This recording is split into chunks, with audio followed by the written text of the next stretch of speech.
Good afternoon, everybody. As always, my name is JC, and welcome to my channel, Every Man's Thoughts. Today's video is going to have some minor spoilers with speculation surrounding those spoilers as well, so you've been warned, and with that, let's get started. The first thing I want to talk about today is the most recent leaks regarding the show. The new information comes to us from Fellowship of the Fans. They have been consistently diligent and accurate in what they reported in the past, so I have full faith in these leaks as well. I will have a link to the source video in my description and a quick shout out to Redditor John B. Lucky for finding the images so I didn't have to. So let's break this down. The first leak is by far the least interesting, but let's get it out of the way. Celebrimbor's story arc and involvement won't begin properly until around episode 4 and onwards, halfway through the first season. As you can see, not a lot of meat here or any controversy, but I will offer this analysis. When you ask people what story they want to hear, they say, oh, the Nazgul or the dwarves or whatever, but when they start naming individual characters, Celebrimbor is almost always at or near the top. If you look at this from a negative point of view, it does seem to confirm that Celebrimbor is going to be nothing more than a sideline character for at least half of the first season. However, on the positive side, this is our first real acknowledgement that the character will be getting his own storyline at a minimum in a show that already feels very crowded. Moving on to the second and third leak, I'm going to break these down together because there is considerable overlap. Number 2 is, in one of the sound stages, there is a forging room set, which is part of the Dwarven mines, and the rings will be forged there. A second source described it as a rocky chamber. The third leak is Celebrimbor and the dwarves will forge the rings together at some point near the end of season 1. There is a lot to unpack here. First, I don't think these are going to be the actual rings of power. These are likely going to be some other or lesser rings. The real rings of power were made by Celebrimbor himself in Eregion with the help of Sauron in his alter ego. In fact, the rings themselves were one of the primary reasons why Eregion was eventually destroyed. Also, if these were the real rings, then where is Sauron during this whole process? Fans just aren't going to be amiable to this large of a deviation from the lore, and Amazon has to know that. So for now, I'm going to assume that these are lesser rings that are being used as some form of plot contrivance. I mean, who knows? This could be what gives Sauron the idea for the Rings of Power in the first place. To the contrary, if these are lesser rings, then that would fit nicely within the pre-existing canon, as there were other rings about. I don't remember the dwarves being involved, but that is a considerably lesser crime. Moving beyond the rings, this also likely means we are going to see a relationship between the Eregion elves and the dwarves of Moria. I know it's a completely different time in literally every sense of the word, but for me there is a lot of opportunity for humor and charm in the tension between dwarves and elves, much like the way it was depicted with Gimli and Legolas in the movies. Of course, it could also be that Celebrimbor is really the only elf that relates with the dwarves, and these may not even be dwarves of Moria.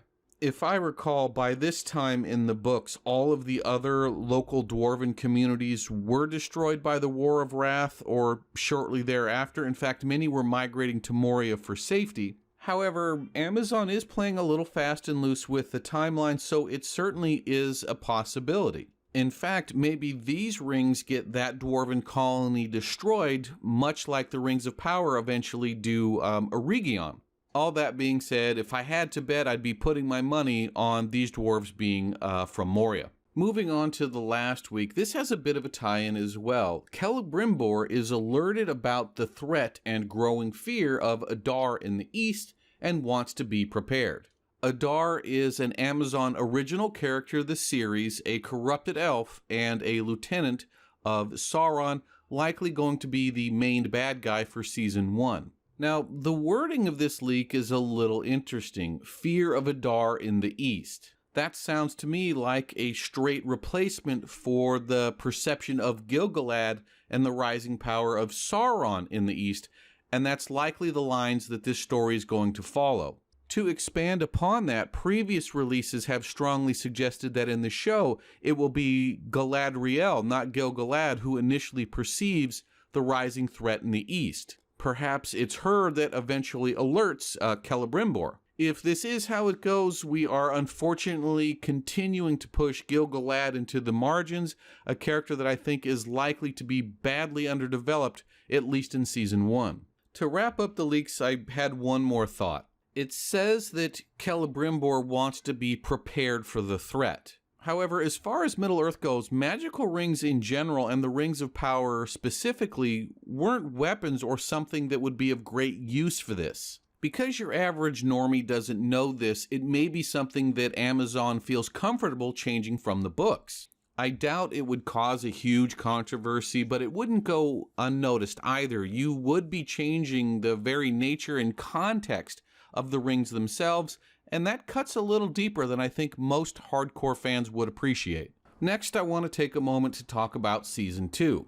If you've watched my previous videos, you know Season 2 was approved a long time ago, and with the post-production for Season 1 winding down, filming for Season 2 is likely to start very soon, I would imagine before the end of June. You may remember that in August of 2021, Amazon announced that they were leaving New Zealand in favor of the UK. This means that when production starts, it will mark the first time something related to Lord of the Rings has been filmed outside of New Zealand since the first Peter Jackson film. Amazon decided to leave New Zealand based on severe lockdown restrictions. Apparently, their thinking is by being in the UK, if something were to happen, they can simply border hop here or there to avoid shutdowns. The last thing I want to talk about today is John Howe's interview with Empire Magazine. Mr. Howe was a concept artist for the Peter Jackson films, and much to the fans' delight, he obtained a similar role with Rings of Power. In the interview, he discusses the scope and feeling of Amazon's Middle-earth as it compares to previous iterations. One notable excerpt reads, "This is not the Middle-earth you remember. This is a world that's very vibrant. The elves are not hiding away in Mirkwood or lingering in Rivendell. They are busy constructing kingdoms. The dwarven kingdom of Moria is not an abandoned mine, and the Greyhaven's not yet an abandoned city." And so on it goes. Unfortunately, if you want to read the full article, you will have to buy the Summer Preview magazine as it is not available online. Well, folks, that's it for me this week. If you are interested in following all of the upcoming Rings of Power news, please consider hitting that like or subscribe button, and I will see you next time.